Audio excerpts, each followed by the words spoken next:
Welcome to the Self-Growth Nerds podcast. I'm your host, Marie, a courage coach, creative soul, and adventure seeker. Since through hiking the Pacific Crest Trail in 2019, I'm on a mission to help you embrace your most confident self so you can achieve your dreams too. If you're eager for deep conversations, big questions, and meaningful connections, join me on the quest to discovering how we can create a more magical and memorable life. Hello, nerds! How are you? I'm so good, so happy to record a podcast for you today. It's super sunny outside. I've taken my shorts out, and I've been spending lots of time on the balcony reading. And quick reading update. I'm about to finish the book, Red, White, and Royal Blue, and I 100% recommend it. It has nothing to do with personal growth. It is the story of the first son of the United States. His name is, I have a blank, Alex, yes. Alex is the son of the first female president, woohoo, and he's half American, half Mexican. And he falls in love with the Prince of England. It's really good. They talk about politics, about equality, about love, obviously, about how it shouldn't be a big deal to come out as gay when you're the first son or when you're the Prince of England. And the characters are... You fall in love with the characters. They have so much personality. They're so charming. There's also some very sexy scenes in there. So it's a smart read. It's like a smart summer read. So go get it and have fun. Now, today, I want to talk about self-righteousness, about polarization, about loosening up. People have such strong opinions and everything is either good or bad. And that's what I want to talk about today. So recently I've been watching, I actually finished last night, watching the HBO Max series that Brené Brown did. That's called Atlas of the Heart. So it's based on her book by the same name, same title, Atlas of the Heart, and she goes through 30 emotions. She gives us language to express feelings. And in the last episode, she was talking about a concept. It's a Buddhist concept called near enemy. So if I read the first definition that comes up on Google, it says, near enemies are emotions that are mistaken for positive virtues as they so closely resemble them on the surface. So, for example, the near enemy of empathy is sympathy. That's an example that Brené Brown gives on the show. Sympathy is when you feel bad for someone, like, oh, God bless you. Poor you. And empathy is when you're next to them, like, shit, yeah, this must be so hard. You're with them in the darkness. So the near enemy of connection, that's what I want to talk about today. So one of the solutions to the polarization that we can witness in the world right now is meaningful connection, okay? Being able to connect with those around us, those who are different from us, so that we can understand each other, be more compassionate towards each other, listen to each other. So connection is the goal. So what do you think is the near enemy of connection? It is control. So I'm going to give you an example. Let's say you have a family gathering coming up and you have an uncle. You saw him post stuff denying climate change on Facebook, okay? And you're going to be like, oh, I'm going to go to that family gathering and we're going to have a conversation about it. And I'm going to tell him how he's wrong. I'm going to tell him it doesn't make sense and I'm going to change his mind. Okay, we've all done that. Gone somewhere with an agenda. It looks like we want to connect with the person, but we actually want to control the person. And let's be honest, nothing good ever comes out of that. Nothing. Even if you have like rock solid evidence, if you approach a conversation with the desire to, let's say, aggressively convince the other person is going to feel that, and they are more likely to put up a wall between you and them. Because think about this. Why would they listen to your point of view if you're not willing to listen to theirs? Why would they allow you to be yourself and accept you as you are and open up to your thoughts if you won't allow them to be themselves, if you won't accept them as they are and listen to their thoughts? The organizational psychologist Adam Grant wrote this on Instagram and I thought it was really wise, so I want to read it to you. He says, at the root of our polarization problem is a deficit of intellectual humility. Too many people refuse to admit that they might be wrong. Diversity of thought opens minds. Intensity of conviction closes them. Knowing your knowledge is incomplete is a prerequisite for learning. But what I want to focus on is intensity of conviction. If you show up somewhere with the intense desire to convince everyone who's there, it's going to have the opposite effect. Now, that's not to say that anger is wrong and that passion is wrong. It's to say that we have to make sure we use them wisely. And I'm going to read another quote from Martha Beck in her book, The Way of Integrity. It's in a chapter that, I highlighted almost the whole chapter. That's called When Righteousness Goes Wrong. Okay? So it goes like this. The high energy of anger helps correct unfair situations the way a fever fires up the body to kill an invading virus. Without it, no one would leave abusive relationships, question the systemic oppression of certain populations, or work toward fairness in the world. But it takes wisdom and maturity to use anger for positive change without becoming mindlessly violent. And when she says violent, it's not like punching someone in the face. It's being violent towards yourself and towards others, in your words, in your tone, in your intensity. We saw a lot of that during the pandemic, right? And we still see it today. There seems to be a division, two groups of people who want to follow the measures, who want to get vaccinated, and people who don't.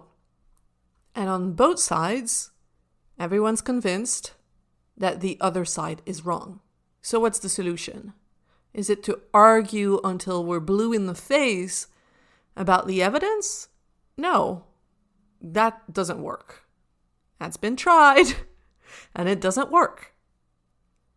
I think the solution is in the gray middle. But it's so tempting to go towards that intensity of conviction. And I'm going to read another quote from Martha Beck. She writes, when we band together with our in-groups to complain about the quote-unquote others, or adrenaline and other fight hormones spike, giving us an intoxicating artificial sense of purpose and belonging. The more violently we speak and act, the more righteous we feel. It feels good because it feels like we're fighting for something important.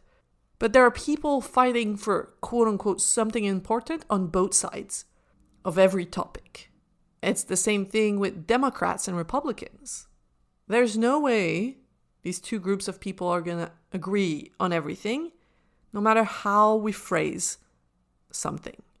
So we must be able to have conversations. without coming to the conversation with the thought, oh, this person is so stupid. Okay? I'm going to give you an example from my past.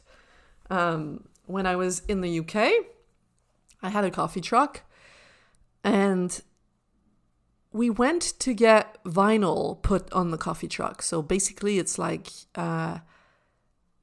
you cover the whole vehicle with a color. It's like a sticker. You cover the vehicle with a huge sticker. And it was like a friend of my ex-partner's family who did the job. So we had the van. We drove the van in his driveway. He was doing this thing with like a hairdryer and a scalpel, and I thought it looked really fun, like a fun challenge. So I asked him, ooh, like, how does it work? Like, do you hire people in your company? Like, do you have jobs in your company? I don't remember the question I asked specifically, but I remember he replied, women can't do this job. We have women receptionists, but women cannot do this job.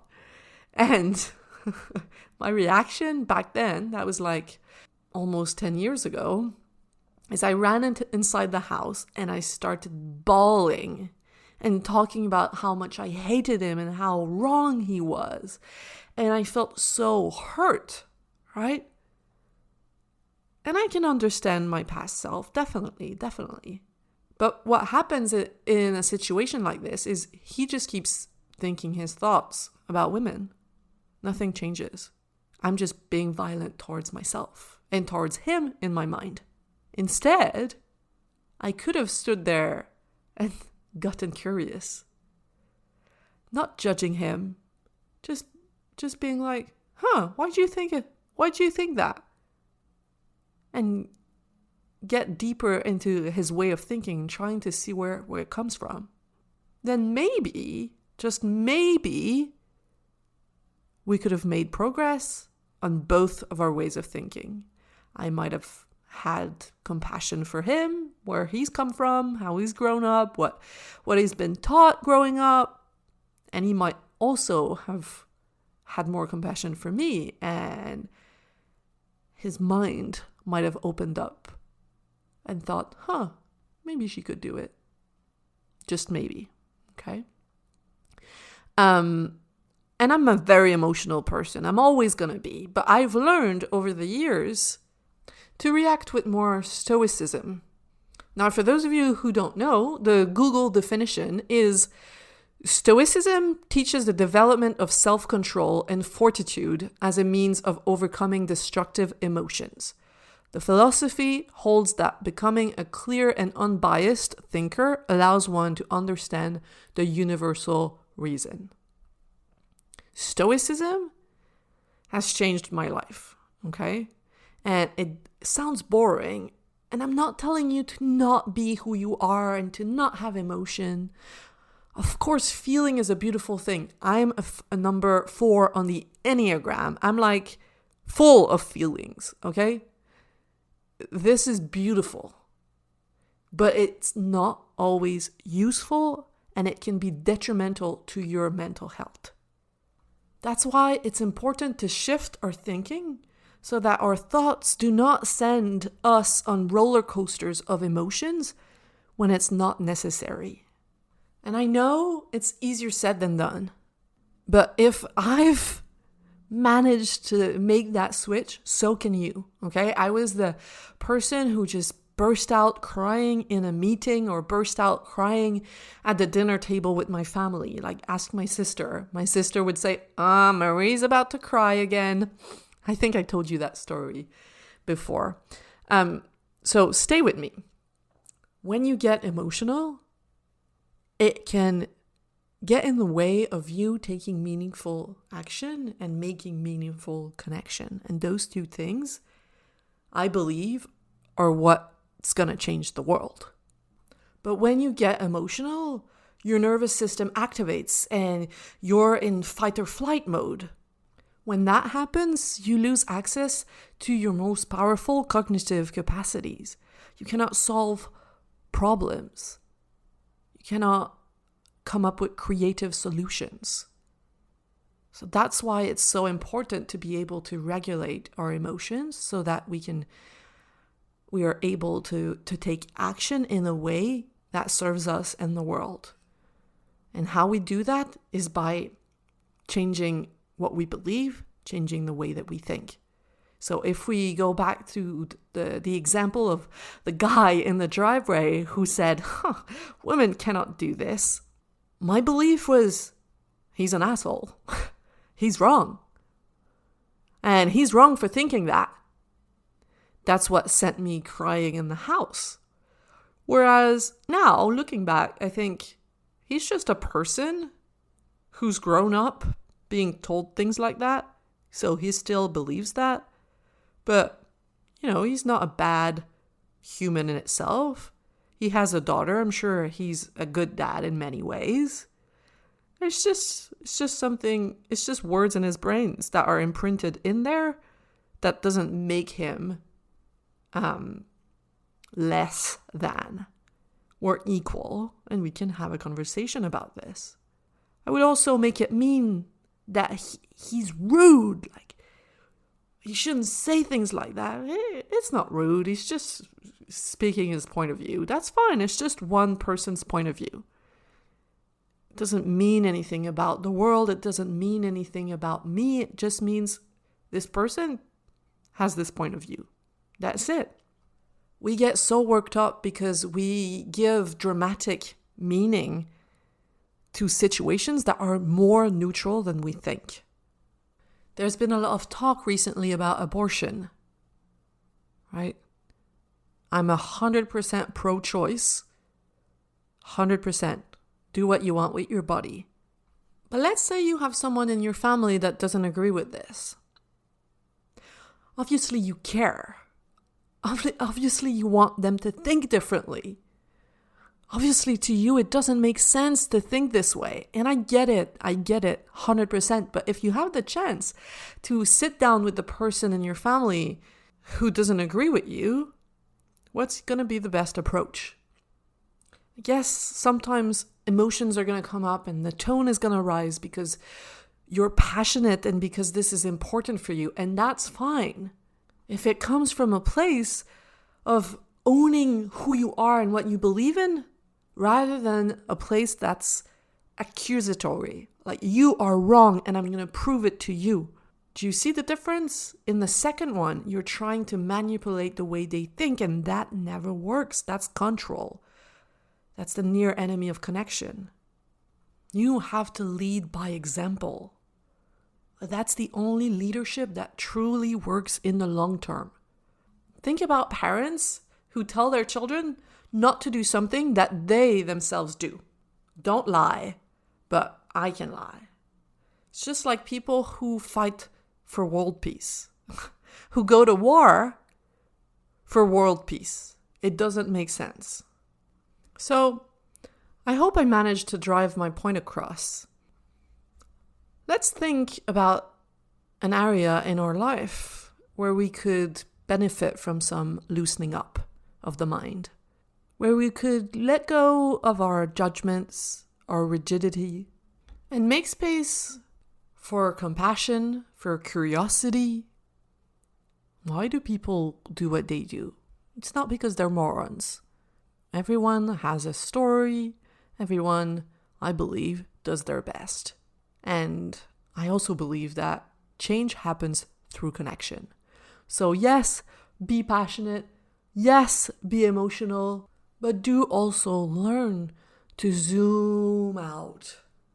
Because if you're lost in the middle of a forest, you don't know which way to go.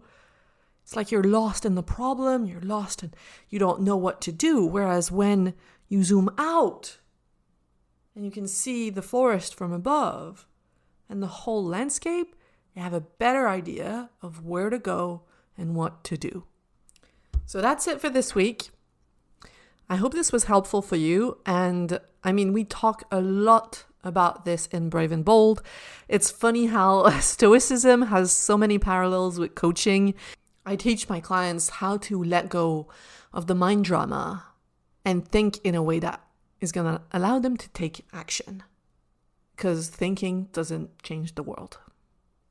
Enrollment is closed right now, but stay tuned for when it's going to reopen and you're going to get the chance to apply and maybe join us. So as a summary of today's episode, you don't have to agree with anyone, but you have to be willing to listen. Okay? Have a great week! And I will see you soon. Lots of love. Bye-bye! You just listened to the Self-Growth Nerds podcast. Make sure to subscribe and to find me on Instagram at Self-Growth Nerds. If you want individual help developing the confidence to create a more meaningful and exciting life, visit selfgrowthnerds.com today to learn how. Finally, I want to thank my friend Etienne Galano for editing this, and I want to thank you, kind-hearted souls, for growing into your truest, most courageous selves every day and making this world a better, more beautiful place. My name is Marie, and I will talk to you next week.